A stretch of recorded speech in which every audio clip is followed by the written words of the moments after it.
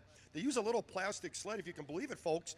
A lot of these guys, what they do is they take the back, if you have a bedliner in your pickup, the old plastic bedliners, Ron, they cut that down, they cut the sides down, it makes a perfect sleigh. They hook a rope behind that, put that behind the four-wheeler, they can put the sled right on top of that plastic bedliner, and they pull it right back to the paddock. Works great.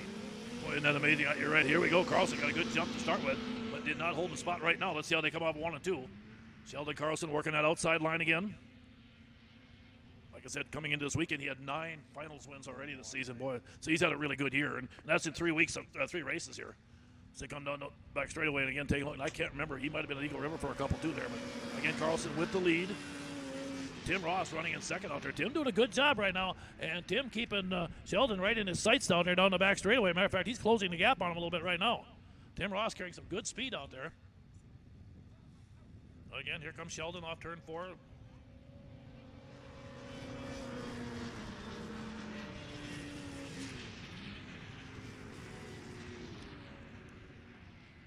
Again, they come down that back straightaway. Sheldon Carlson looking good with Ross hanging right with him.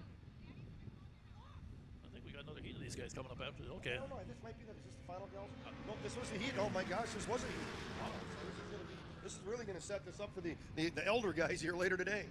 Boy, that's crazy. You know, in many years, over the past, you usually haven't had a lot of the guys that age doing anymore. I tell you, these old timers are having more fun than the kids are anymore. They're back out here again. Now we got heat race number 1 in the bank, and we get ready for the second one coming up next.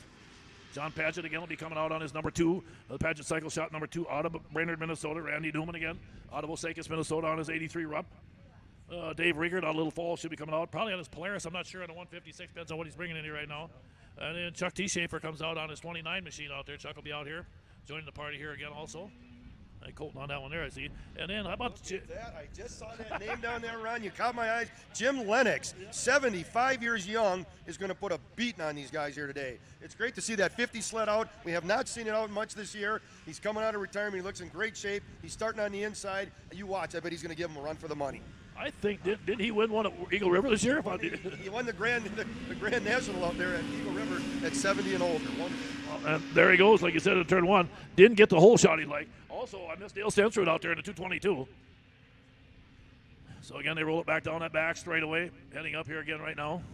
Yep, Jimmy Stensrud or Jimmy Lennox in 3rd place.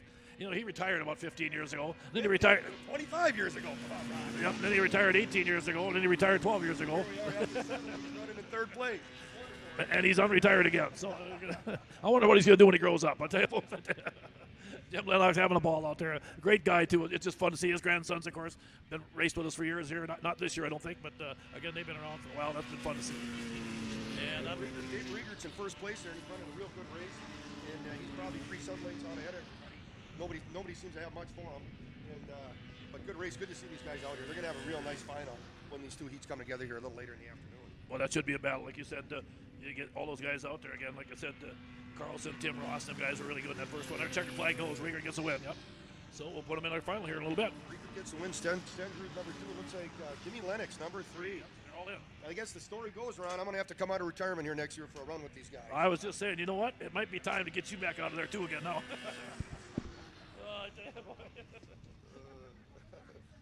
Yeah, you come to races thinking you might see him in the pits, or might see him in their pickup sitting there. Here he's on the racetrack again. Oh, how about Jimmy Lennox? Okay, now we get ready for race number 42. I think, yeah, that's going to be what, the Sportsman 600 final? Yeah, here we go. Boy, Eric Ruland again comes out on that number 50 machine. The veteran Bill Nelson out of Spicer on the number 3 joins in. And then I see Taylor Thompson coming out. Should be coming out on his 548. Let's see, Danny Reichel. Danny Reichel back out again. Hasn't raced a lot last year. He'll be on 409 now, not 99. Okay. So Danny Reichel will be on 409, not Jamie Dietman. And Gage Beach will be out on the 111, I believe. So.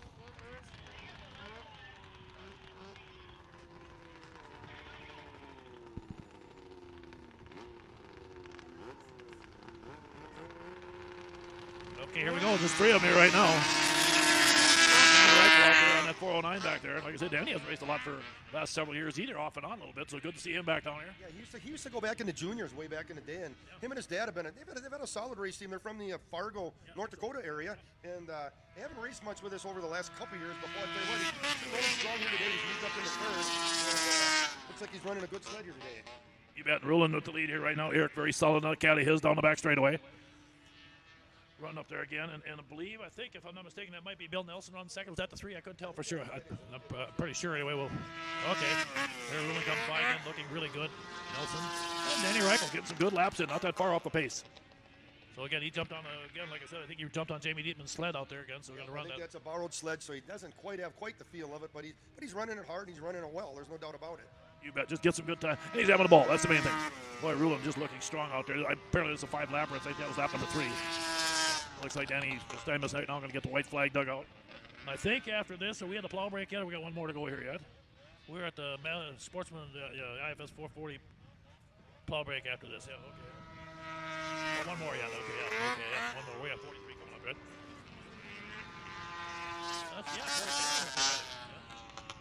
Yeah. Okay, so again, they come down again.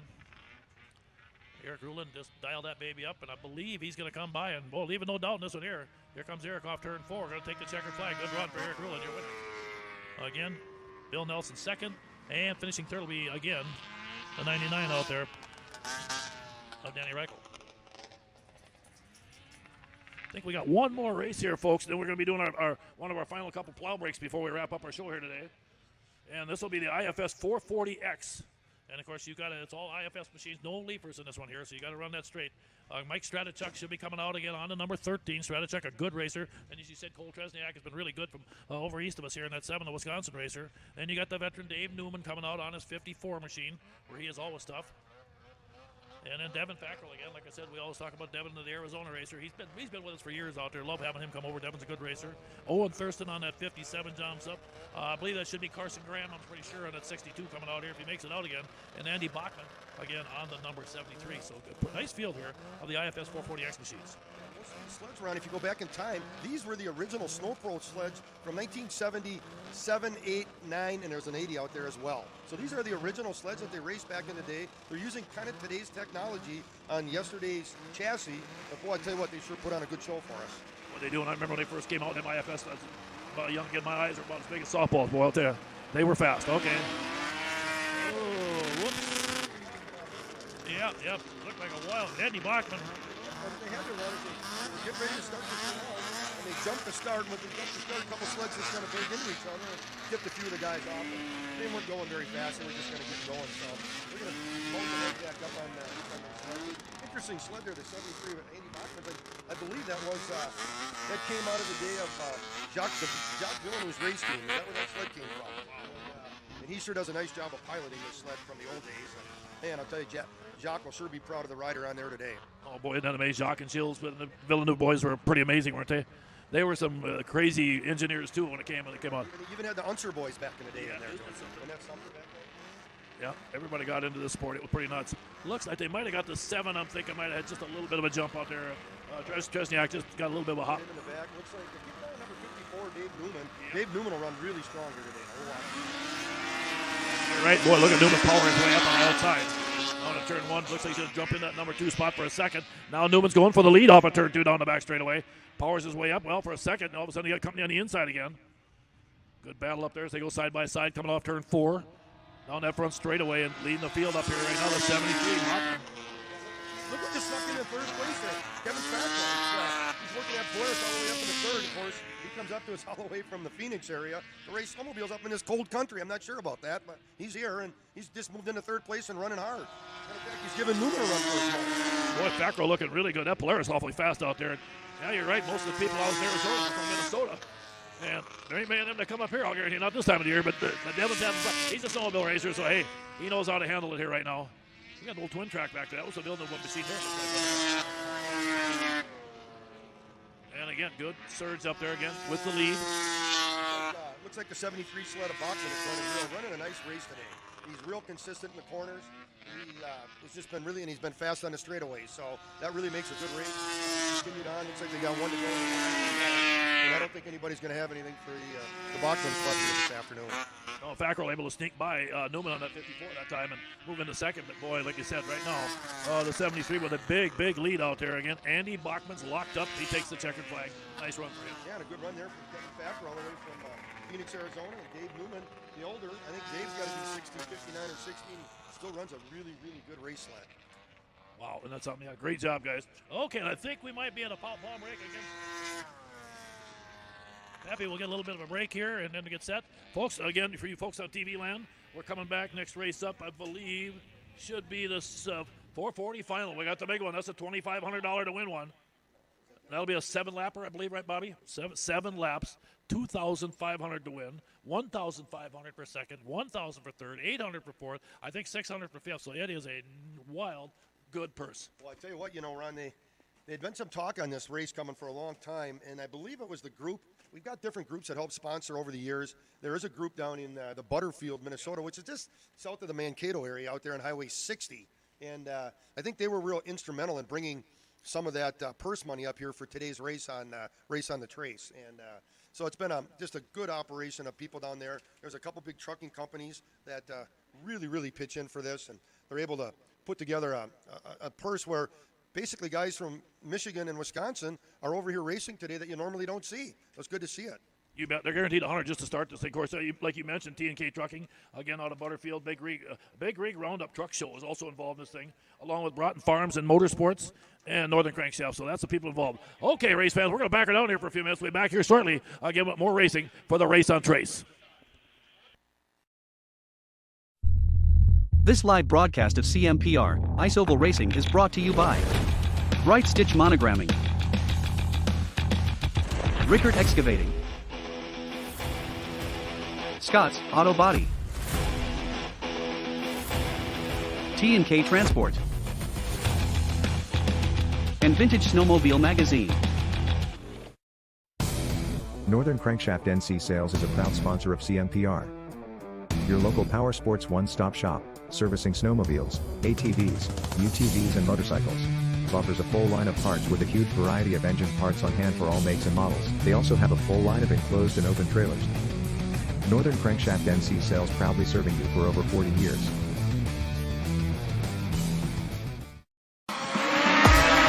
It's the Sauk Centre Snowfest Racing Festival presented by MBC Drainage. Saturday, January 28th, featuring CMPR snowmobile racing action. See the area's fastest racers and sleds take to the track on Sauk Lake at the Sinclair Lewis Park Boat Landing. Hot laps beginning at 8 a.m. The racing starts at 11. It'll be a day of family fun with food, a warming tent, hot beverages, cold beer, and admission is free. Don't miss the racing action Saturday, January 28th on Sauk Lake. Find out more. Go to SaukCentreChamber.com.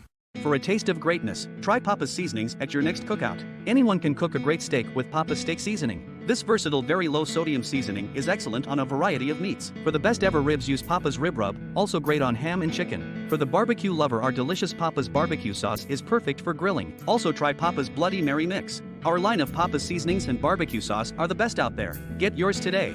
Available at Lake Country Meats Alexandria.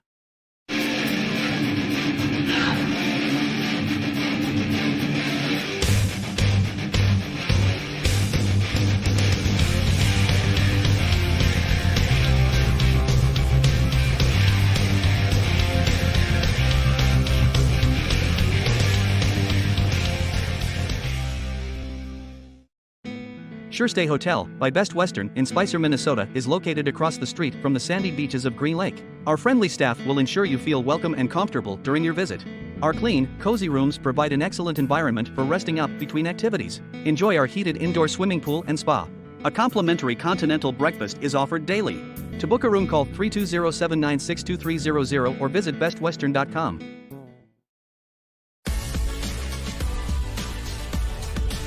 AuctionBlock.com. First with online equipment auctions in 1999. First in worldwide registered users. Sell with a leader. AuctionBlock.com. Call AuctionBlock today. 218-483-7880. The experienced team of MBC Drainage LLC is here to do everything in their power to help you rectify any drainage or excavating problems you may be experiencing. With over 90 years of combined experience, we offer complete farm tile drainage services and a number of helpful excavating possibilities for your convenience. Just contact our team when you need help. We will be happy to sit down with you and provide a free consultation. Call today for more information or visit us online.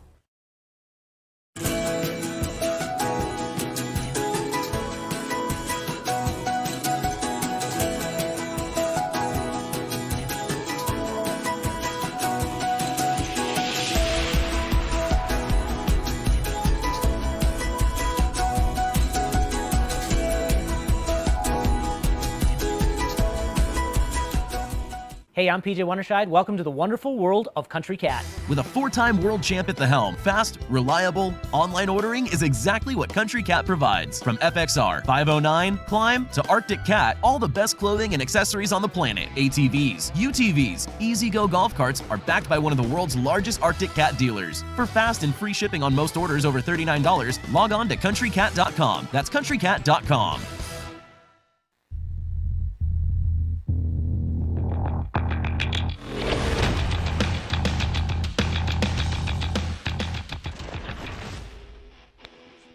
Okay, race fans, we're getting about ready to crank things up again here to come in. Boy, we got a big one coming up here right now. I want to thank again T&K Transport out of Butterfield, Big Rig Roundup Truck Show, Broughton Farms and Motorsports, and Northern Crankshaft for putting together this purse here for the 440 Supermods. The winner of this race here coming up is going to pick up a $2,500 payday. Second place, $1,500. Third, $1,000. Fourth, $800. Fifth, $600. Sixth place will be $500, seventh $400, eighth $300. So again, you're guaranteed $100 just to take the start. Also, Rick was up here again from the Papa Party Pack there, and he's going to put on another $100 to AJ Lang if he wins this. So he will pick up a $2,600 payday. And the field is about set here. Let's meet him here real quick, and we'll get ready. This will be a 7-lap shootout. Brady Mloskotch again out of Willow River, Minnesota will be on the 37.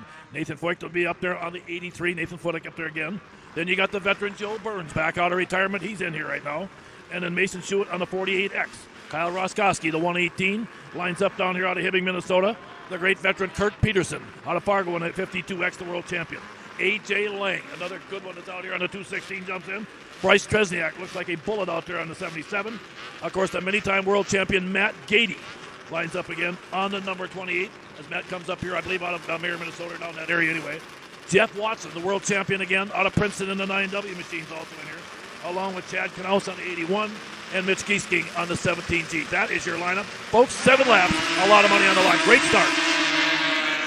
Oh, boy, the freight train rolls into turn 1. I tell you, Pappy, this ought to be a wild one. They come down the back straightaway. It looked like the 37, Brady Mloskotch, might have got the early jump. Let's see what happens here. The scorers will keep us updated as they go. 7 laps. Here's lap number 1 in the bank. Matt Gady. Freight train behind him. It's almost like bees in a beehive, Rod. They are absolutely coming after each other, and they're coming hard. Boy, that's for sure. And remember, like even fourth place is $800 yet, so everybody's going to make some money in this thing. Gady going to come by. He's going to lead lap number 2, and he's leaving no doubt in this one here.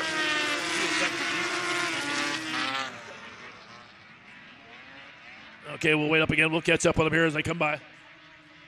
Well, again, they come. Gady, your leader, coming down on that front straightaway, looking good.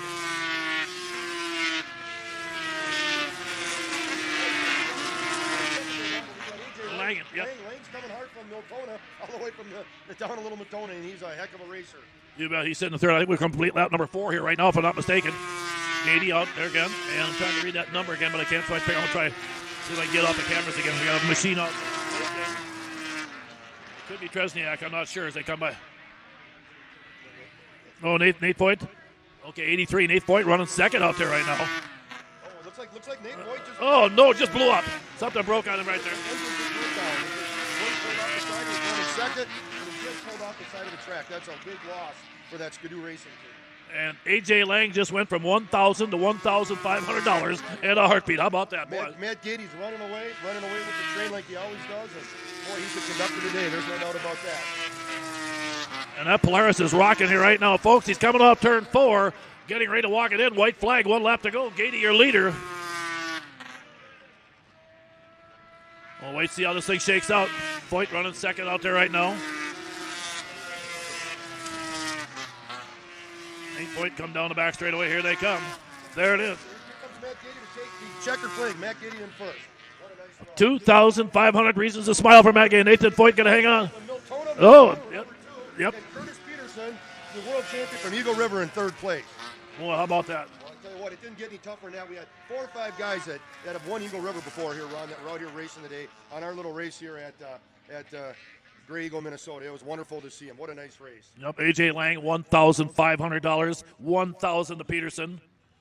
You see one of the machines, the 48, sitting down there, top break. Again, and Mason Schuett right out there. Shoot, yep. Oh, what a tough break. And you can see Nathan up there also on the 83, running second. Yep, I think Schulte and Nathan Fouch, I think they kind of team together. They park together at all the races. They definitely help each other, but I think they might, the weather's been changing here. It's warmed up today. If you get off a little bit on the jetting, Ron, these pistons have no problem with burning down, and it looks to me like that's what happened here. I think Nathan must have talked to Mr. Fuchs on that, and they probably put in the wrong jets. I'm guessing they're burnt down sitting on the side of the track here today. Boy, a tough break. Those guys both had a chance to make some good money, but well, they're guaranteed 100 each. And like I said, it's not what they came here again. And also a good run out there again. Like I said, A.J. Lang was this close. If he doesn't get behind Gady to pick up the big one, he'd have picked up a $100 bonus from the Papa Party Pack too out there.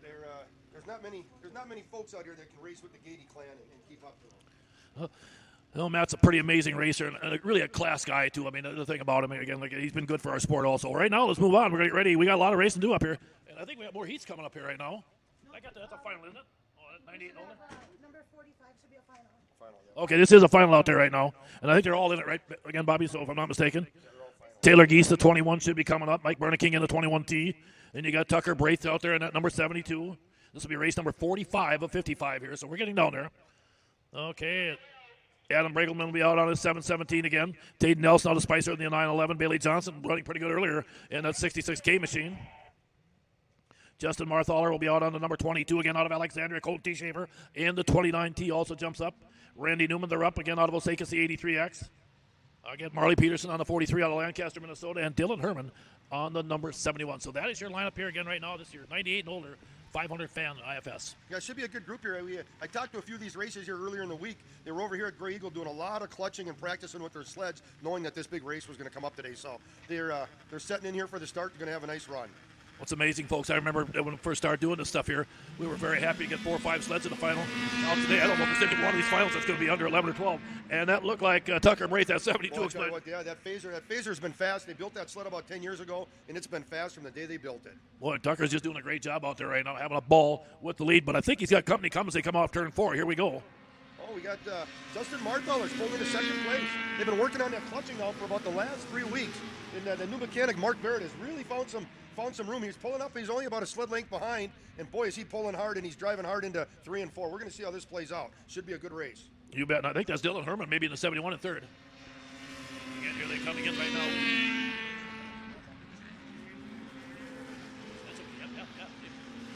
You bet. Good race out there. Again, we'll keep it up there. But again, great battle. Justin just keeps coming out and supporting us week after week. And again, leading the field, Tucker Braith in that 72, looking good. Justin sitting back behind him. Herman in that 71 in the number 3 spot right now. As they've broken away from the field pretty good out there. Well, I tell you what, that little phaser's really been hard to catch. He has just been rock solid since they built that little sled. Nobody's been able to catch up to him. Marthaler's given him a run for the money, but he's probably about 4 or 5 sled lengths behind. And I don't think he's gaining on him much, Ron, but he's sure pushing him hard, that's for sure. You bet. One little slip up, these sleds are, these guys are on the edge all the time. Boy, one little slip up and you can be in a big time trouble. And here they come down the front straightaways. They'll pull it back in here right now. There comes Tucker Braith. Marthaler in second, that one there. And finishing 3rd will be Dylan Herman on that 71 machine of his. Back in the day, I think Marthaler, he learned everything from his father, Tom, that used to race out of the K&K Sports up there in Alex. And, man, they had a good team back in the day. So it was like father like son. What a nice team. Okay, we got our B main now for the F500s.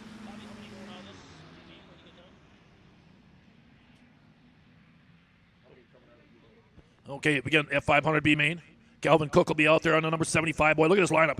Jonas Gust. Oh, that's okay. That's just okay, and again, so Jonas Gust will be out there at 71. So, again, this will be just a point run for these guys. The 685 of Tanner Davey out of Badger comes in. Danny Skirk also in here. Boy, this is a pretty good lineup for a B main, folks. Skirk again out of Andover. Dylan Herman coming back out again on that number 77 machine. Chad Bestial again also on a 55. Ty Hagen should be rolling up on his 137. Brody Wensloff again out of Roseau on the 003 machine. Cody Schulten out of Laverne, Minnesota on the 1. And Derek Meyer, again, your Michigan driver. That's a good lineup. We got a good lineup for a B main here on this F500, of course. 1989 to 92 is the chassis they use, Ron.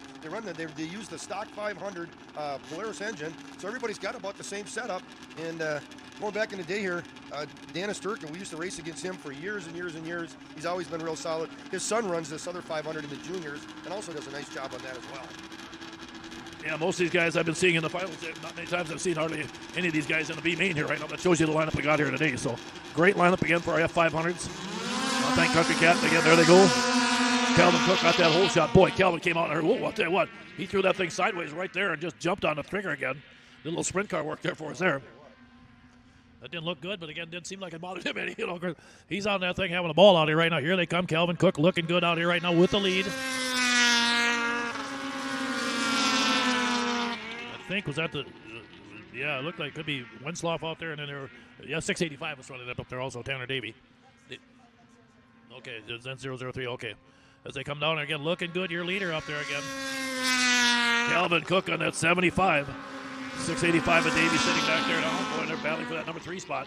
Things starting to tighten up again. Guys gouging down that bottom line. You gotta wonder how rooted up that track's getting down them bottom turns. What do you think? I see where Denny Asturka's moved up into 3rd or 4th, and he's been running a solid race. You know, for one of the older guys, his son runs good now. He's moved into 3rd place and running a race today. Yeah, nice job by Dan out there. They've been along for a long time, and again, like I said, he and Christine, they've supported us for so many years here, and she did a lot of pictures and things like that for us. And now with Nolan in there, it's pretty cool. Oh, I'll tell you, Cook is just out front on a Sunday joyride right now, or on Saturday afternoon. As he continues to roll along here again. Coming off turn 4, boy, he's just run a great line today. He just right in the middle of that race. Checkered flag, Calvin Cook going to win the F500 B main there, and that's a no-doubter, folks. That was a pretty good spanking he just put on there. Good job out there.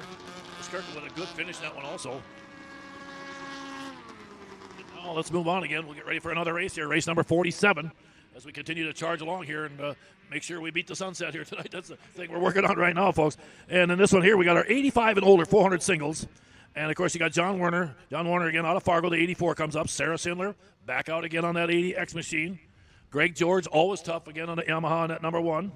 Then you got Trevor Betterman coming out on the familiar number 98. DJ Brace been up front a couple times today in that number 2 machine. The veteran Pierre Jensen on the 86, another veteran out there. Boy, I'll tell you. Okay, Trace Buckmaster again also on the number 3 joins up in there, as does Miranda Peterson on her 43. So there we are. You can see him popping into staging. There's Schindler coming on the outside of the 1 of George. And there comes the 3 out there, Trace Buckmaster on the outside of another Yamaha. So there we are. The field is set.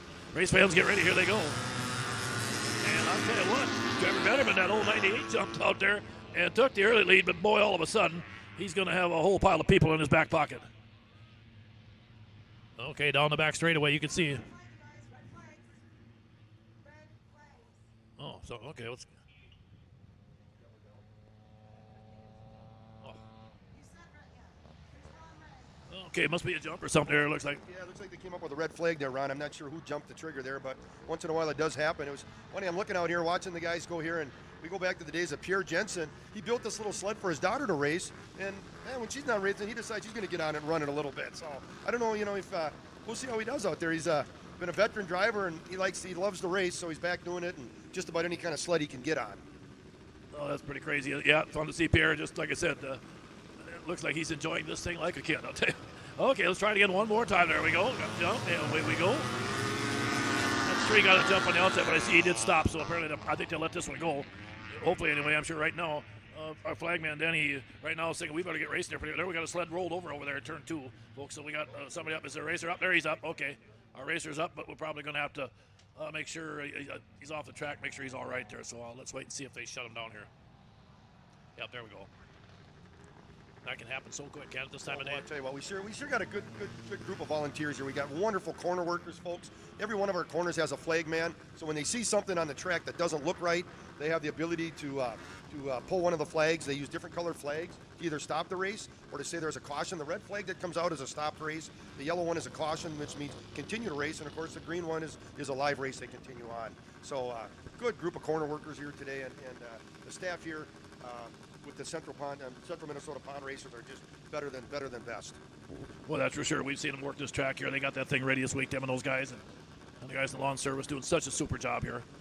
Okay, well, we'll wait and see. Looks like they're going to load that Yamaha up over there and get out. I couldn't tell who for sure. Just a little side note on that Pierre Jensen sled. We got his brother Rudy. Actually, he's our head pit guy that he drives around with the 4-wheeler picking up all the dead sleds that are breaking down here for the day. So really becomes a family affair for everyone out here. Yeah, Got another one loaded up here right now. Okay, well, let's see if they're going to be off there. There's Rudy out there right now. Yep. Let's see. They're making sure he's off the track. If he's off the track, they'll probably reset him and go here. I can't tell from here, but I think they're just going to make sure he's clear. Got him all the way there. And again, race fans, this is race number 47 coming up here right here. We got a couple more. We will have to do 1 or 2 more plow breaks before that. Of course, we got that F500 final. And we'll do a plow break just before that, and the Modstock 440, I think, also. Okay, away they go. Good jump off here that time. Greg George got a real nice start this time with his one machine. Got a clean cut that time. Looks like no flags waving yet, so that's good. They're going to keep green here. Getting that time of the day now, that sun's going to start coming down on that back straightaway. You got to kind of watch for the glare off them helmets. Could be tough to see. Yeah, they get some shadows too. It gets kind of shadowy over there when you're driving. Not to mention the snow dust that pops up off the track into the goggles. So you got a couple things they got to think about here as you're going around and around. But good group of racers in this single race. They come over. That used to be from Long Lake, which was over there on the east side of the Twin Cities, the Isanti area, and they raced these over there for many years, Ron. And then that little club kind of came apart a little bit, and they asked if they could come over here and race with this group, and they welcome them with open arms, and they've been doing some great racing ever since. You bet. Sarah Sindler right now is doing a lot of really good racing because Sarah has caught up to the backside of Greg George in that battle for the lead. There she comes down the straightaway. And Sarah's carrying some pretty good speed out there right now. Sitting in third out there is John Warner, again on the 84. Looking pretty good here right now.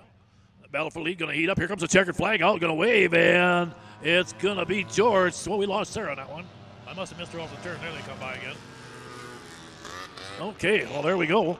And that'll take care of our 85 and older singles. Old Pierre ended up in second place there this afternoon. That's pretty good. Yeah. Yeah, Pierre just got a chance to get some time out there and have a little fun here. Claire, she'll be busy socializing in the pit. She's such a social young girl at that.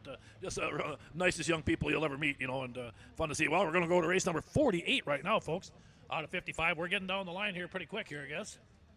And I believe this will be our junior 1 380 sprints. And again, A.J. Rickard comes back out again on that 76 familiar machine. Ben Meyer, again out of Michigan on the 11, along with Derek Meyer, also on his familiar number 10 machine. Tucker Broughton comes out on the 05 again, out of Butterfield. Brady Barton comes out on the number 24, along with Claire Jensen. Now Claire gets to finally get on the machine and race a little bit. Dad, give it back to me. Give me the keys. I'm taking over here right now. So Claire's going to hop on there, and then number 86, Carson Peterson, will jump out on that bright blue number 43. I love that blue color in that thing. That's a pretty one. And Marley Peterson also comes out on her bright yellow 43.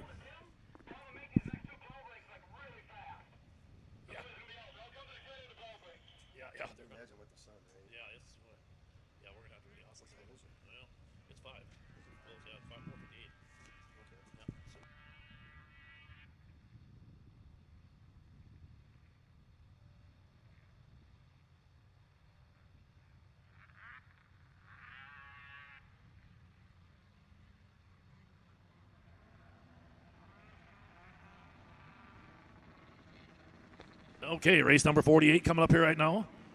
And again, we'll get the field set. At the 48A, we got that one too first before the... Yeah, we got 2 more races.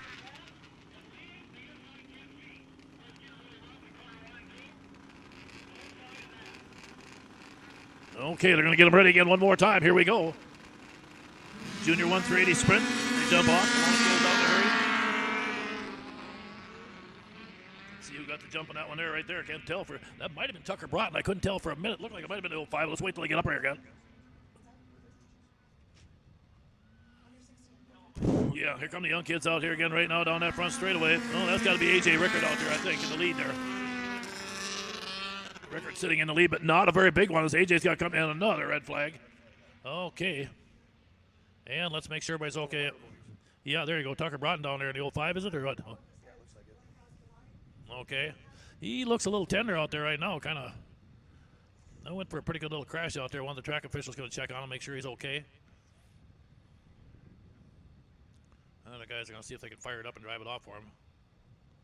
Yeah, one interesting note on this group here. This is the junior 380 sprints. It's 16 and younger, Ron. So these young kids, the young guns, really come on and put on a good show. And man, they race hard, they drive hard, and they're not afraid to back down when they get into the corners at all. So they're just looking at one of these sleds here. They're having just a quick little look. They might be able to get it back. They're not sure. and I don't think we got a lap scored, so we're going to bring them back around and start them all back up again. Yeah, it should be a straight up start there. Okay, officials taking a look, and yeah, I don't like the looks of that. Looks like Tucker's going to get a ride. Looks like they're going to haul him off in the dead sled machine there out there.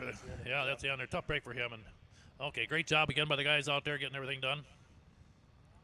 Jens got everything hooked up, loaded up, and away we go. Okay, well, that means we'll bring the rest of the field up here and hopefully have another safe finish. That's the other thing you worry about when the later in the day it gets to, visibility for the glare of the sun and everything. We just want to make sure we stay safe for these guys too. Yeah, that's exactly what it is too, And as the day goes on, we start to lose our sunlight, and we do get some shadows out from the trailers onto the track itself. And so, but then I think they're going to be just fine here. I think we'll be able to squeak the rest of this in. Yeah, it looks like we're aiming the right way with this racetrack anyway. They got a little spot maybe in 3 and 4. Okay, get reset again one more time. Okay, let's see what happens. They had a dead even start last time. The 11 on the outside. Good jump that time by Ben Meyer. Ben right up there again. Going to try to put some pressure on this time because last time I think A.J. Rickert got a great start and kind of snuck off in the field. But I think Meyer might be your leader in this one here. Young Ben Meyer out there. And boy, these kids, they get to know each other a little bit now, and they haven't had a chance to race each other here. So this is fun for these kids here. Ben the 11. There's Rickert running second. Third place, the blue one machine. That should be Carson Peterson. And Ben Meyer doing a nice job right now. Boy, Ben Meyer got out front that time and leaving no doubt. Those are clean little sleds they got. Boy, that's the job they do on their graphics and putting these machines together. Those Meyer sleds really look nice. They travel all the way over from the Upper Peninsula of Michigan. Nobody was racing over on that side of the country here this weekend, so they came over and joined us today. And these two they're brothers, and man, do they put on an absolute show for everybody here this afternoon. Yeah, great young talent. Boy, I wish they were closer. It'd be fun to see them more. I realize the mileage, if you got racing in here, you're going to stay there. And that's the way it's got to be with this price of fuel nowadays. You're starting to pay that $3.50 a gallon fuel. Boy, that's tough on these guys. We were spoiled for a few years there. We had that two and a quarter, But again, here they come right now, looking good. Meyer in the lead, and now Rickert going the outside, trying something different here. Let's see if he's got enough steam up there. A.J. Rickert going to the top. Man, don't look now, but here comes Rickert. All of a sudden, he found some speed. Yeah. And here they go off of 3 and 4, side by side, coming to the flag. Rickert on the outside, Meyer down on the bottom, and they're going to come, and it's going to be Rickert's going to pull it off. Whoa, where in the world did A.J. Rickert come out of there? Boy. He started in the back, and he just kept fighting his way through those 5 laps, and before he knew it, worked his way to the front. Didn't actually take the lead until just the last 100 feet, and that was on the last 10 feet. Sorry about that. What an unbelievable race. I tell you, he pulled off the Houdini on that one, I'll tell you. And let's see, 48.8, we run that before plow break, Bobby. We got one more, yep. Okay, we got 2 more races before the plow break, and then we're going to sneak in a quick cleanup and then get up the Pro Light Final, I think, coming up, isn't it? Yeah, Pro Light Final after that. And then, of course, we still got, we got some great ones coming up. And then we got the F500 will be our final race of the day, folks. That should be a dandy. Right now, the final for the 440 Masters Superstock. And here comes Sheldon Carlson back out again. Honest Omega 15 out of Mechanock. Tim Ross, the 733, is going to join in. This should be a good battle. Steve Windingland out of Fargo in the 770. Kevin Monogoski out of Miller, North Dakota on the number 91. Randy Logelin again on that Flair 56. The veteran Dave Riegert's really good on the 156. Dale Stensrud on the 222. Like you said, 70-plus-year-old Jimmy Lennox on that 50 machine out there. Randy Newman on the Lightning Bolt Rupp out there. And then John Paget on the Polaris again, the 2 out of Brainerd. So a lot of guys. And there's about 300 years experience out there right now. I'll tell you what, this is 50 and older, but my gosh, they're 50, 60, and 70. What a race here for these guys. Here they go. They're off the running. Yeah, Carlson got a little bit of a hole shot, but I don't think he stayed there this time as he fell back to about 4th in 1 and 2. Now they come down the back straightaway. Sheldon had a good start. Now as they roll it down that chute, keep an eye again. Like I said earlier, Riegert at 156 was pretty good, but let's see how it plays out here right now. They come off turn 4, come to the flag, and boy, I'll tell you what. Oh, another red flag. Yeah, Tim Ross was your leader, and we're going to have another caution. Make sure red flag. We got a driver down at number 4. We got to see who that is. Yeah. And that looks like that might be the 15 of Sheldon Carlson. Yeah, that's Sheldon. He's down on his knees here right now.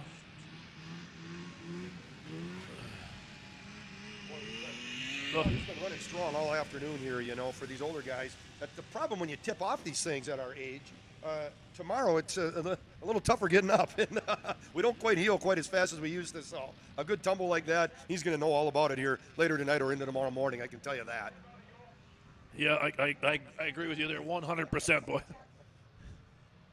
Okay, Sheldon, we're checking the machine out again. Now, let's see what's going on here. Well, I'll tell you what.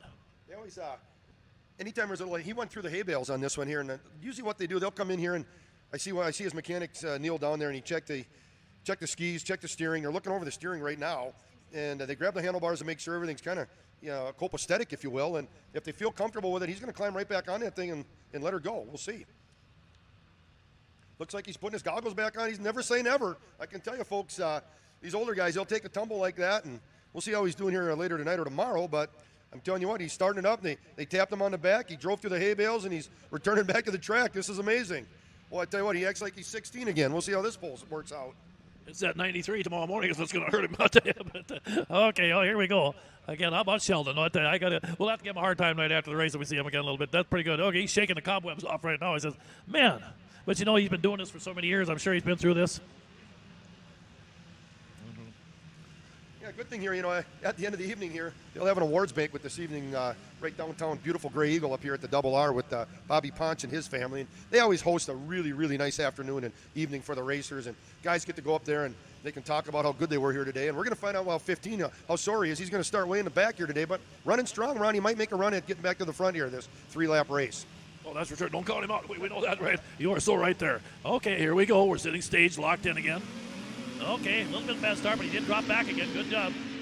I think they're going to let him fly on this one here. He did stop once he realized he jumped, and he fell back to the back of the pack and went back in again. But right now down the back straightaway, we'll see how this thing plays out again. Oh, Sheldon's pulled right up to third. Now he's actually pushing for second. Started in the back, went through them hay bales, cleaned out a little bit of hay, and I'm telling you what, he's going to play for the front here real soon. Looks like he moved into second place at this time. It's Tim Ross is leading it, by the way. You bet, looking good out there. I tell you, maybe Sheldon did him good. Need a little straw out there, get a little chew on him there, and get some fiber in him. And he's looking good right now as they come down there. But again, charging up. But boy, Tim Ross is really solid out there right now. Tim coming off turn 4, locks in nice and smooth. Carlson going to try to reel him in. Here comes Carlson charging up. I tell you what, Sheldon's got that thing moving up. Tim's got the lead. We'll see if he can get up there and run him down though right now. White flag just did wave there, so he's running out a half a lap. I don't think he's going to have enough time to get there. No, I don't think he's going to catch him here. But I tell you what, from starting way in the back and moving himself all the way forward in 3 laps, he definitely put on a nice race here this afternoon. Okay, there we go. Comes in. Tim Ross, your winner. Sheldon Carlson finishing second. Good job out there. And Lennox in third. Jimmy Lennox pulls off a third. I just talked to him a few minutes ago in the pit, and he told me he was 72. I said, you're amazing. Great to have you out here, Jim. What a run from starting in the back of the pack and ended up in third. Good, nice run today, Jim.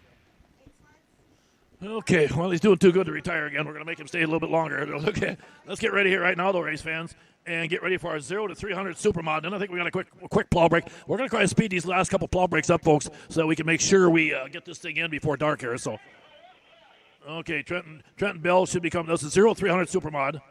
And again, they'll come up there. Trenton Bell will be coming out on the number 23, I believe, or is it 29? Yeah.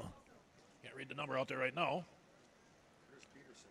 Okay, Cole Atkinson on the number 19. Kurt Peterson, the 52X, should be coming out there again, the Yamaha. Sheldon Carlson is scheduled to come right back out again on his 15.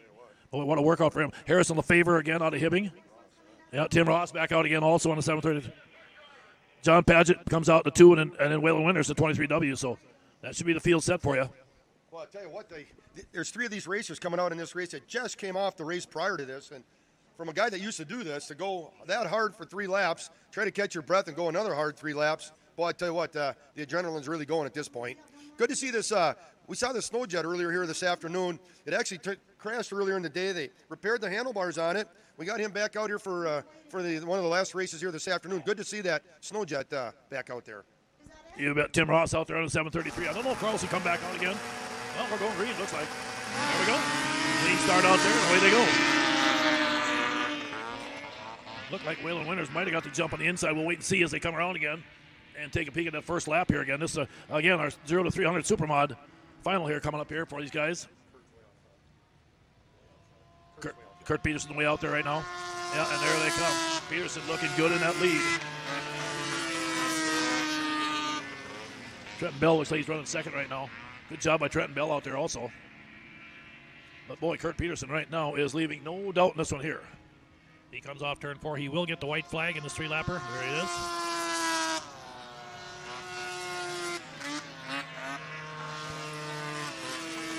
Hanging in there, running in third. Just maybe not quite the gear ratio. I think he'd liking that thing. Kind of sounded like it was kind of working pretty hard. But we'll wait and see here again as they come down there one more time. Off turn 4, checkered flag in a wave, and yep, you're right. There come the 52 out there. That should have been Kurt Peterson with a big win. Second place again, I think, went to Trenton Bell. Yeah, and there they come. Peterson looking good in that lead. Peterson looking good in that lead. Trenton Bell looks like he's running second right now. Good job by Trenton Bell out there also. But boy, Kurt Peterson right now is leaving no doubt in this one here. He comes off turn 4. He will get the white flag in this 3-lapper. There he is. Second place again, I think, went to Trenton Bell. And that snow jet out there at 7:33, Tim Ross. Yeah, that old Thunderjet looking good, wasn't it? There it is. Well, I'll tell you what, folks, here's where we're at right now. We don't have many races to go, but we were told they're going to do a very, very quick cleanup here. We're going to try and make this like a 10-minute break. So we're not going to take long here, and then we're going to come back with our Pro Light Championship final coming up here again. So our Pro Light final coming up here, it'll be a 10-lapper.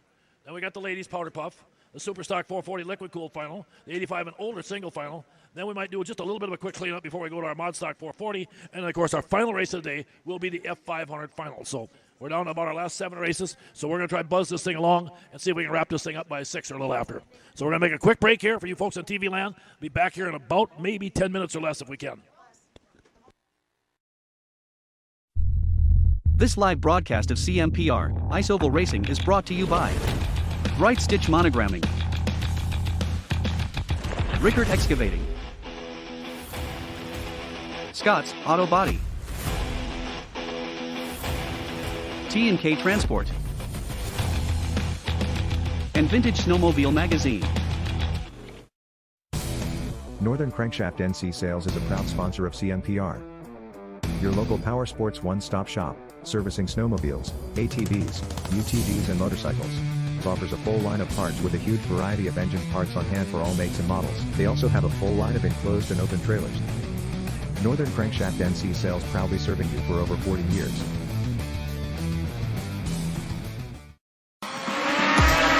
It's the Sauk Centre Snowfest Racing Festival presented by MBC Drainage. Saturday, January 28th, featuring CMPR snowmobile racing action. See the area's fastest racers and sleds take to the track on Sauk Lake at the Sinclair Lewis Park boat landing. Hot laps beginning at 8 a.m. The racing starts at 11. It'll be a day of family fun with food, a warming tent, hot beverages, cold beer, and admission is free. Don't miss the racing action Saturday, January 28th on Sauk Lake. Find out more, go to SaukCentreChamber.com. For a taste of greatness, try Papa's Seasonings at your next cookout. Anyone can cook a great steak with Papa's Steak Seasoning. This versatile, very low-sodium seasoning is excellent on a variety of meats. For the best ever ribs, use Papa's Rib Rub, also great on ham and chicken. For the barbecue lover, our delicious Papa's Barbecue Sauce is perfect for grilling. Also try Papa's Bloody Mary Mix. Our line of Papa's Seasonings and barbecue sauce are the best out there. Get yours today. Available at Lake Country Meats Alexandria.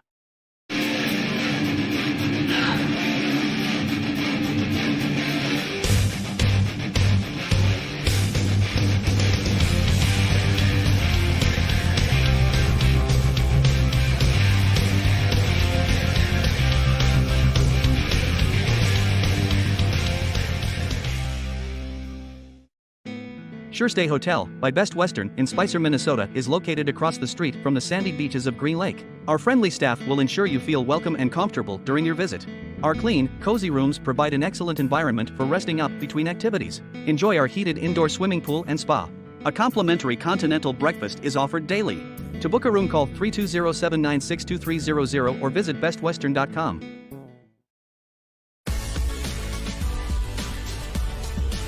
AuctionBlock.com. First with online equipment auctions in 1999. First in worldwide registered users. Sell with the leader. AuctionBlock.com. Call AuctionBlock today. 218-483-7880. The experienced team of MBC Drainage LLC is here to do everything in their power to help you rectify any drainage or excavating problems you may be experiencing. With over 90 years of combined experience, we offer complete farm tile drainage services and a number of helpful excavating possibilities for your convenience. Just contact our team when you need help. We will be happy to sit down with you and provide a free consultation. Call today for more information or visit us online.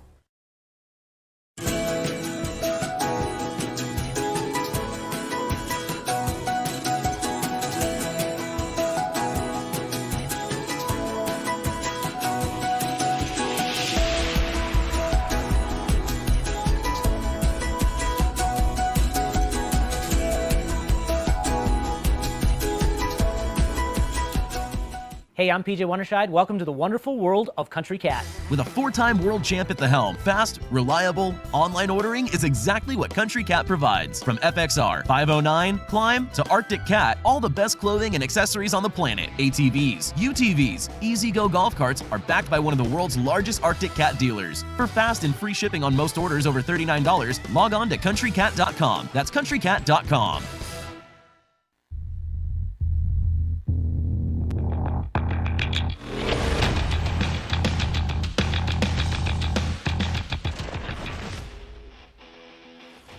Okay, race fans, good to have you back in here right now. It sounds like they're going to run the plows in here in just about a minute here. Getting ready for race number 50 coming up here right now. And I guess this is our Pro Light final coming up again. And, of course, I want to thank again, same thing here, auctionblock.com, and again, along with Wall Brothers Racing and everybody that's put this on, along with the Race on Trace here, that have helped put this series together here for these guys. And this is another nice series. We'll finish next Saturday at Detroit Lakes, 1,200 to the winner of this series, 800 for second, 500 for third. Great, great series. But right now we've got a 10-lap final coming up here. And we'll get the field out on the track here as soon as they pull these plows in here in a minute.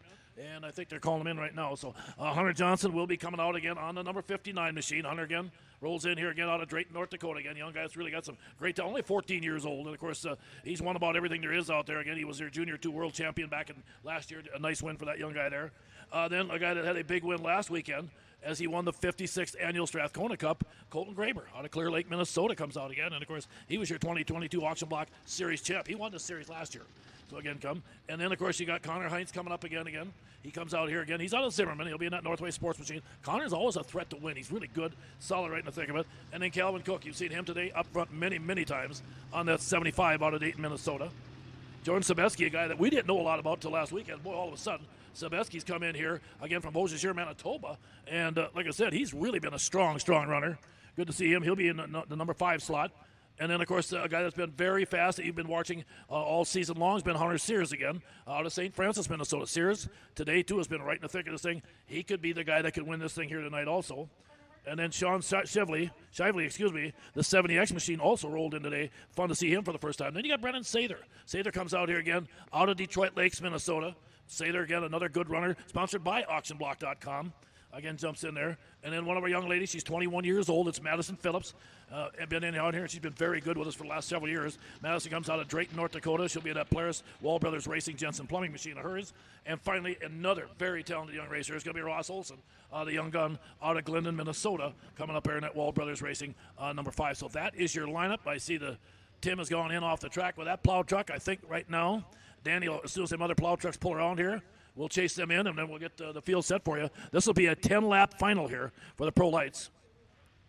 Now, again, in Pro Light, let's take a look here. F500, 440, 440. Okay, I'll just check and see if we had any extra money here. But, again, like I said, they're running for a nice purse in this class here, again, already. So, should be interesting, Pappy. I don't know. What do you think? Yeah, it's a good lineup with some really, really talented drivers, Ron. And usually to go 10 laps on these are still pretty difficult. I mean, even though they're an IFS sled, they're a little bit easier to drive than the Leaf Springs, but they're still 10 laps, and you're running it as hard as you possibly can. You do get a little bit tired about halfway through the race. Sometimes you're able to kind of sit back a little bit on the straightaways, kind of catch your breath before you got to set up for the corners. So we'll have should have a good race here. 10 laps is a long way to go, and it'll be interesting to see how these young guns turn out. You bet. I agree with you on that fatigue part. People that haven't ever raced a snowmobile before, I tell you, I know when we ran, we didn't have IFS. We were just spring front ends.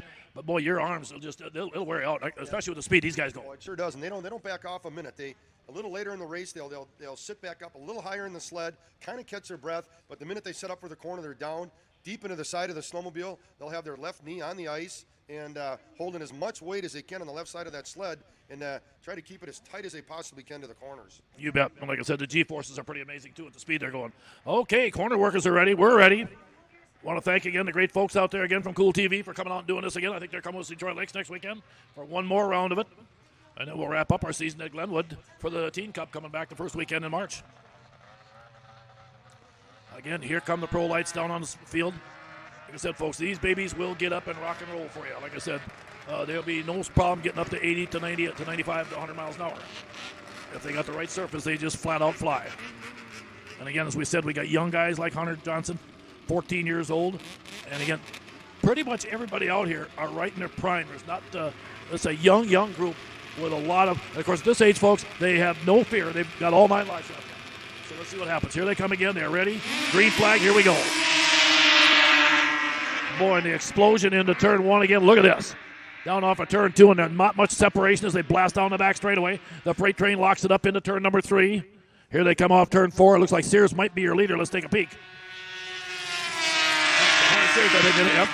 Boy, and Hunter Sears is dialed in tonight right now on that 15. We'll see what's running behind him again. We just caught him on the first time by. That's 1 down, 9 to go. And they are cooking. It's not taking them long. Here comes Hunter Sears again. Down that front straightaway.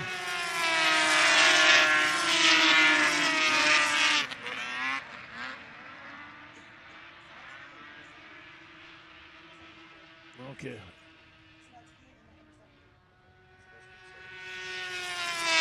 Okay, 2 down. Sam Shively out there again in that 70 run the second. Boy, Sam's been good here too. Another race. That's the first time I've ever seen Sam race. And I'll tell you, I have been impressed. Now you can see them first 4 come down. We'll complete unofficially, I think, lap number 3 right here. Here's a new move into second place now.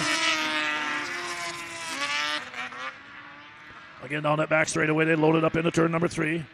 Race leader coming up here again. Boy, I'll tell you, Hunter Sears. 4 down as he come by this time by. He's looking good. Can't tell. That's Connor Heinz that's moved up into second place on that 8:33. 70 still around second out there. Okay, Sean Shively again still sitting in at number 2 spot. Halfway home this time by, I believe, 5.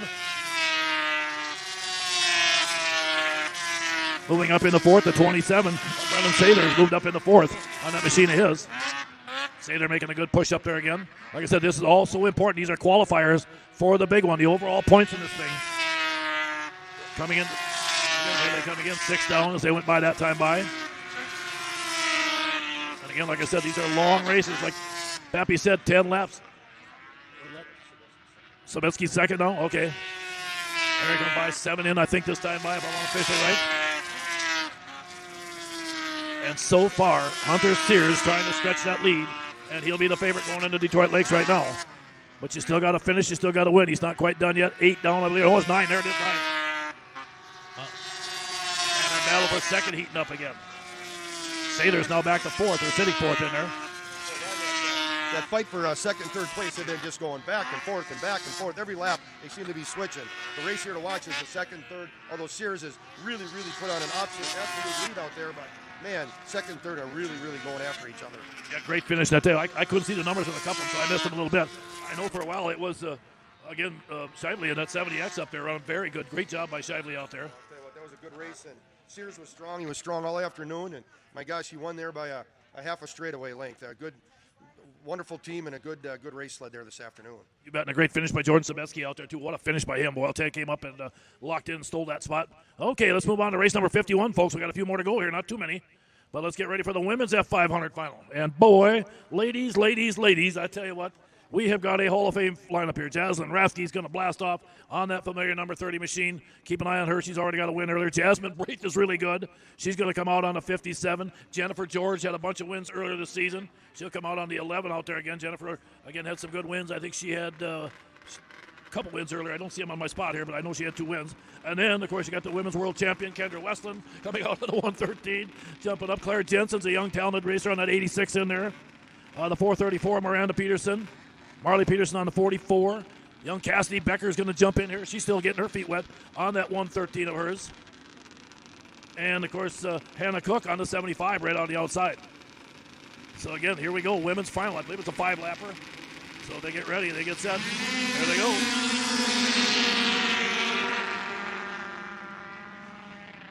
I'll tell you, the ladies getting after it pretty good there right now. Boy, I'll tell you what. Nobody taking any prisoners in this one down that back straightaway as they loaded up in a hurry. Like I said, we get such a strong field of young women out here right now. They are just dynamite out there. And there it is. Your leader's going to be Jaslyn Rathke. And I believe that looks like it might be Westland running second. Rathke and Westland have had some pretty good battles in this series right now. And earlier today in the other machines. Boy, these gals really get after it here today, Ron. It's unbelievable how fast and hard they're driving these sleds. And Westland, who's always a strong runner, is pushing what she can to get up into first. But, man, I'm telling you, she's got some ground to catch up here this afternoon. Well, Jaslyn Rathke's amazing. We've been watching her, like I said, the last couple of races, and she has really been after everybody. And we got a red flag. Okay, hold on here. We'll see what's going on. Okay, just a sled up on the bank up there. Okay. Must have felt it was in a bad position there, otherwise they'd have probably just went yellow and finished it. I think what had happened on that run here, anytime a sled either comes to a stop or is in the corner situation, they'll have to stop the race to remove that sled from the racing surface in order to make a safe environment for the remainder of the riders. So, you know, at times it doesn't look to be such a problem, but it really is out there as the racing continues on. Yeah, you're so right, especially this time of day now. Visibility can be a little bit of an issue down the line here. So, again, we'll get them reset here for you. Okay, get the girls pulled in again. That looks like it's, I believe that's Hannah Cook out there in the 75, if I'm not mistaken. No, that's a 757. No, that is Hannah. Yep, that's 750. That's her number, what she normally runs. Okay, they're going to pull him up here again. Rathke's going to be up first. Number 30, 113. Okay, then it'll be Westland. Tell them we gotta go. They gotta move. Number 30, 113.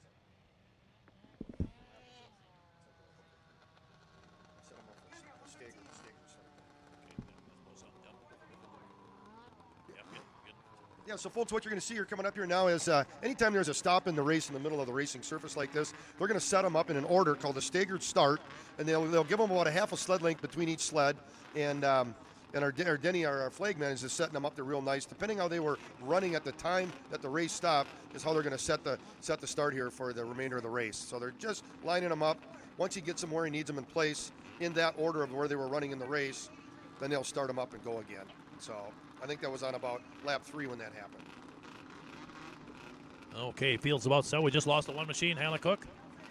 Okay, here we go. Here we go. There we come. There, coming up to 113. The last one there, that would be Cassidy Becker.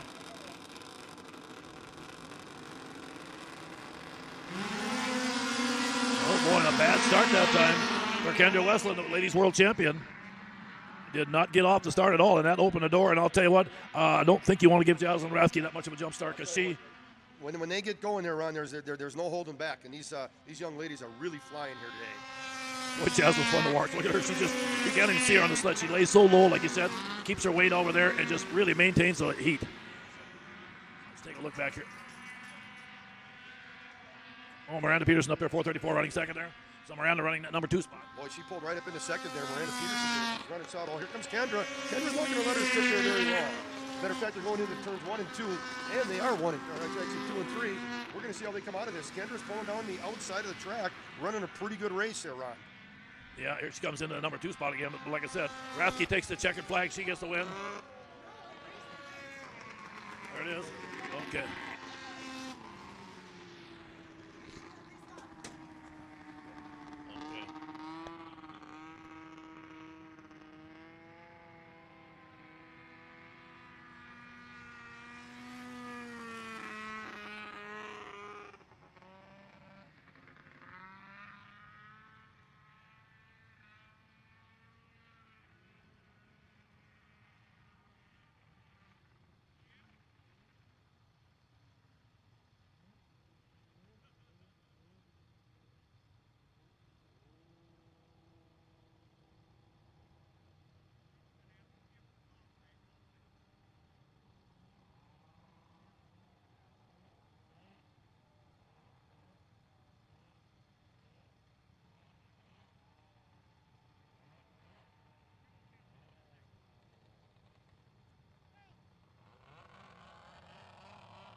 Okay, we're not done yet, everybody. We're going to try this one more time for the ladies. Staggered reset again, 1 lap. I'll tell you what here, Ron, I kind of was thinking maybe that might have been the end of the race there when there was that one crash. They were coming out of 3 and 4, heading for the checkered line there, and of course a couple of the sleds came together. So they're gonna line them back up here, and they're gonna run 1 lap here to see who's gonna win this race here this afternoon. So it should be. I'm telling you what, these gals they put on a good show for everybody out here today. It's been kind of fun watching. You can see Jaslyn kind of looking back. I noticed, again, Kendra not even looking toward her, no eye contact. Kind of what you call the ladies stare down, but not.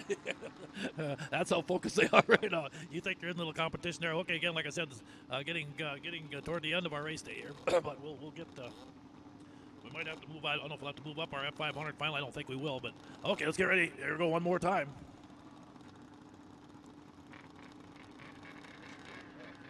Okay. Okay, Miranda's back out again. She's going to fall back in. Okay.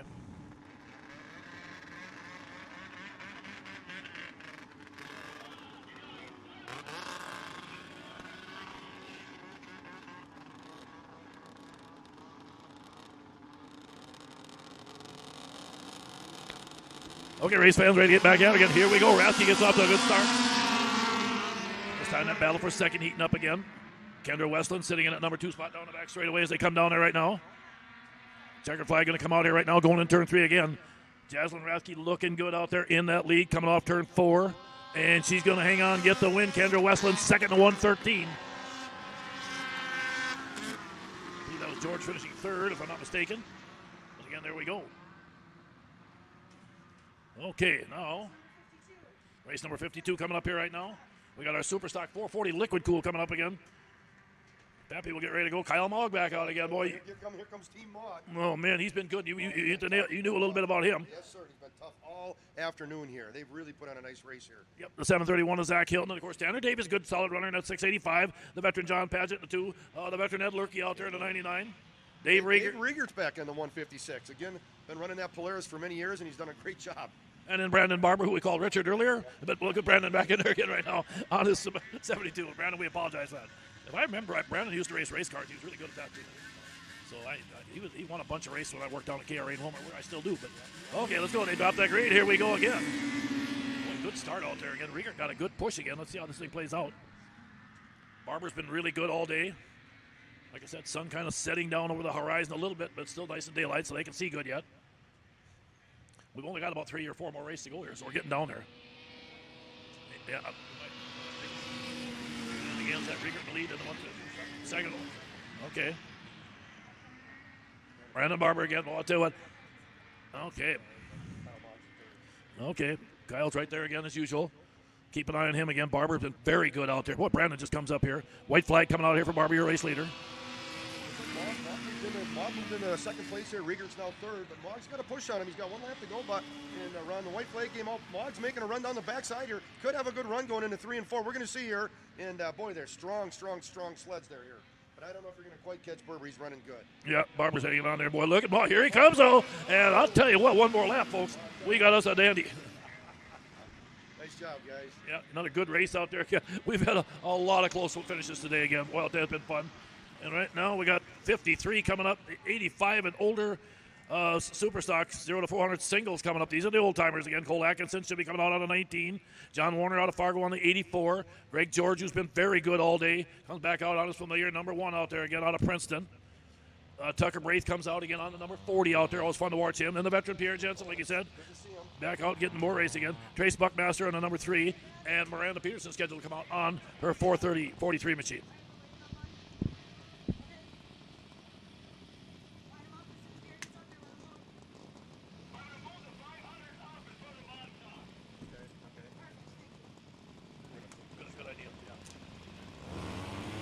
Okay, there it is again. They dropped the hammer.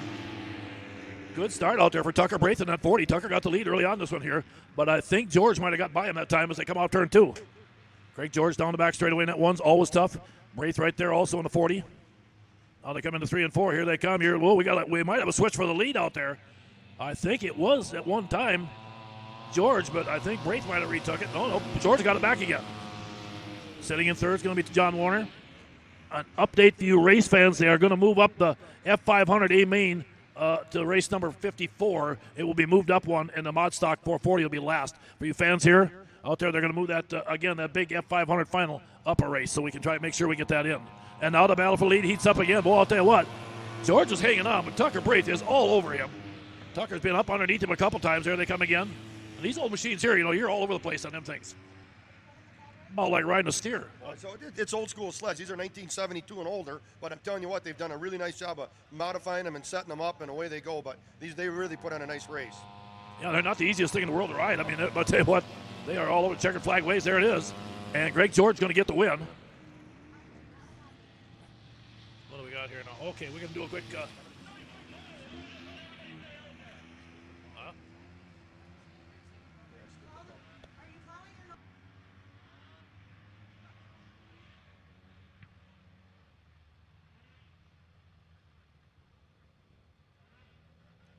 Okay, word we get. Now, this is going to be a quick one. For you folks watching on Cool TV, I think they're going to do like a 5-minute quick touch-up on the lower half of that track, so it's going to be a quick plow break, and then we'll be back up. Next race up will be the F500 A main. This live broadcast of CMPR, Ice Oval Racing is brought to you by Bright Stitch Monogramming, Rickert Excavating, Scott's Auto Body, T&K Transport,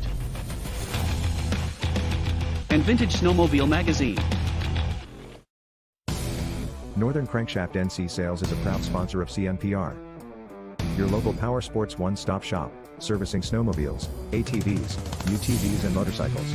Offers a full line of parts with a huge variety of engine parts on hand for all makes and models. They also have a full line of enclosed and open trailers. Northern Crankshaft NC Sales, proudly serving you for over 40 years.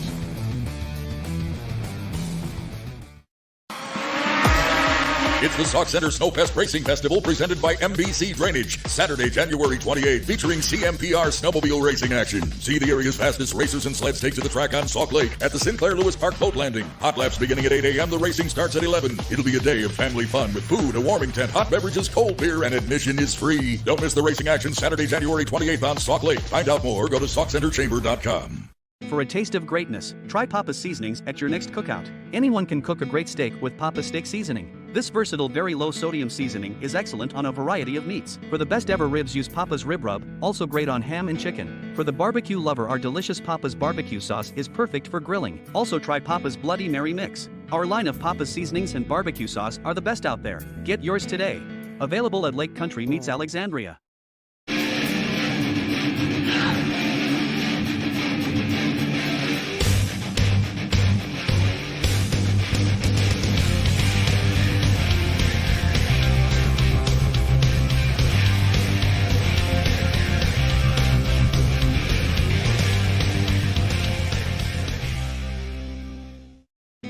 SureStay Hotel by Best Western in Spicer, Minnesota is located across the street from the sandy beaches of Green Lake. Our friendly staff will ensure you feel welcome and comfortable during your visit.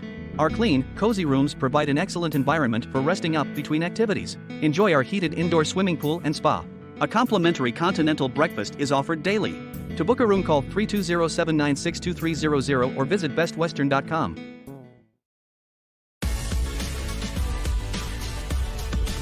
AuctionBlock.com.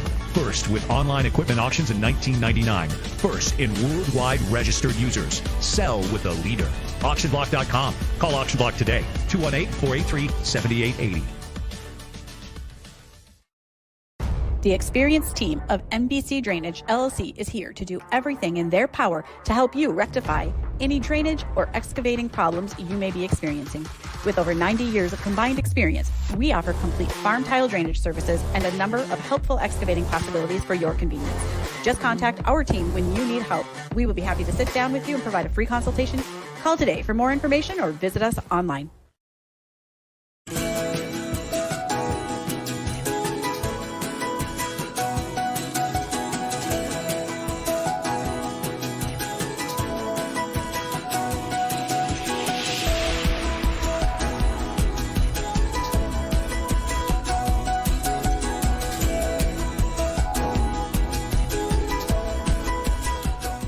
Hey, I'm PJ Wondershide. Welcome to the wonderful world of Country Cat. With a 4-time world champ at the helm, fast, reliable, online ordering is exactly what Country Cat provides. From FXR, 509, Climb, to Arctic Cat, all the best clothing and accessories on the planet. ATVs, UTVs, E-Z-GO golf carts are backed by one of the world's largest Arctic Cat dealers. For fast and free shipping on most orders over $39, log on to countrycat.com. That's countrycat.com.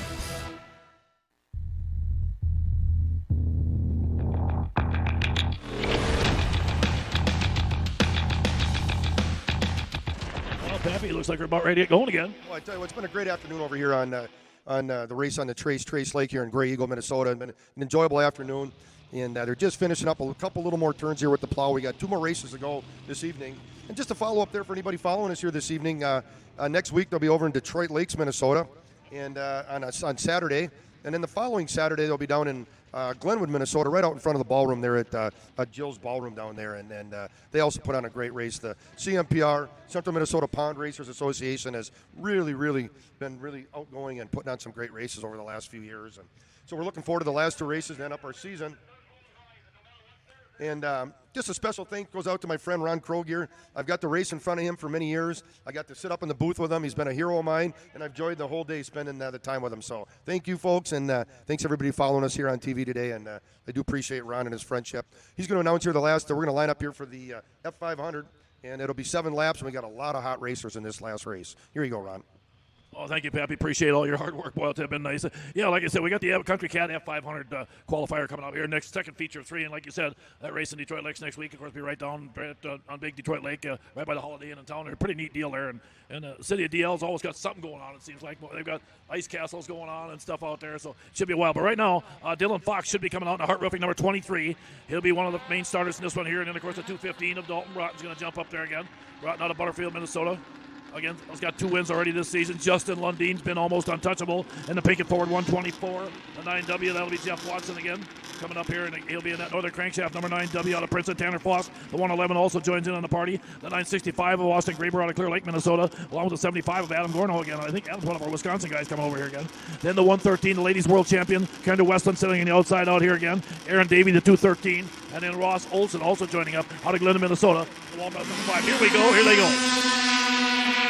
Ross Olson gets the early lead for a minute, and boy, you can tell. I think it's a good thing we ran this race right now. Yeah, there we go. Like I said, they did the right thing by starting this race right now because I think visibility is going to be a factor in just a few minutes. But right now, here they come down there right now, looking good. Olson's got the lead. And I believe that might have been Aaron Davey coming up on the outside of 230. Let's take a look as they come down the back straightaway one more time. Ross Olson coming up down there right now. Okay, here they come again. They're going to have a yellow-green. They're going to stead off the sides on the back straightaway. So we're going to keep the race moving here. Again, Olson hanging on. Oh, Dylan Fox coming up again. And, man, how about Dylan Fox? I tell you what, I think I got a new hero in racing. This guy is really good as they come down the back straightaway into turn 3. But, again, young Ross Olson, this would be huge for him to pick up a win, especially going right to his backyards. And there goes Fox on the outside. Going to take it away. Fox again. Olson battling for that lead. And Dylan Fox has got that thing dialed in right now as he is flying down the back straightaway. Now can Ross Olson retake it? Remember, Olson's going right to his backyard. He only lives 30 miles from Detroit Lake, so that'll be a home race for him next weekend. He'd like to be right in the thick of the hunt in this one here. White flag coming out again as they come down here one more time. Hard charging race out there. Great job by the officials working so hard. Aaron Davies now moved the 213 up in that number 3 spot. Davey charges up here right now, but it looks like coming off turn 4. And there comes Dylan Fox. He's going to get the win and pick up the qualifying points. Ross in second. Good job out there, Ross Olson. And in third will be Aaron Davey, I believe, if I got that right. So, again, a good battle out there and a great job by these guys to sneak that one in. Okay, race number 54, and I believe this will be our final race of the day as we get set to go here, Pappy.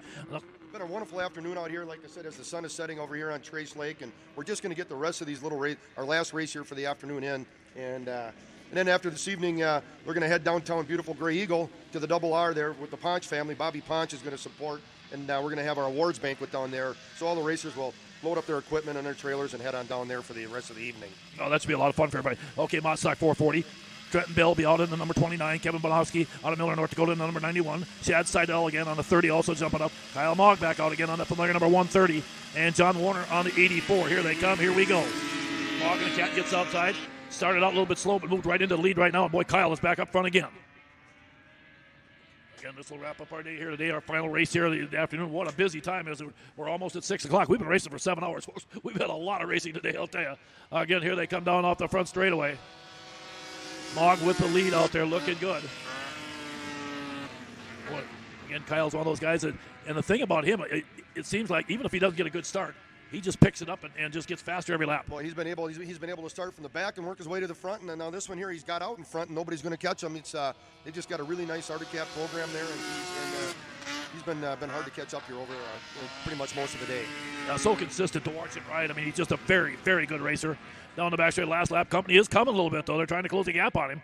Mogg with that lead again. Maybe not the fastest sled, but again, made it count when he did early in the race. Got that lead held on. Here he comes, and boy, he's going to hang on. And it won't be by much, but Kyle Mogg is going to win your Modstock 440 Leaf Spring Final here today. And there we go. Well, I tell you what, everybody, on behalf of, again, Central Minnesota Pond Racing, of course, the Grey Eagle Bertram Lions Club, and everybody that helped sponsor this thing today, we can't help you enough. Pappy Pappenfuss, thanks for coming up here, you're doing your usual great job as usual, and giving us a lot of fun. We enjoy having you, and we'll catch up with you again. Oh, it's sure been enjoyable here. What a wonderful afternoon here with the Mayer family and the operation they run, and just an enjoyable day here. Beautiful racing. The ice conditions were wonderful. Warm day, 35 degrees. Blue skies, light winds. You couldn't ask for anything better. So, again, folks, thanks for the afternoon. Thanks for tuning in and following us. And as always, God bless America. You bet. Take care, everybody. Hey, again, for all you folks watching on Cool TV, thanks for joining us today. We really appreciate it here. And we'll see you at Detroit Lakes next Saturday afternoon, actually Saturday morning at 11 a.m. I think we're all done. Looks like the flagmen are coming in.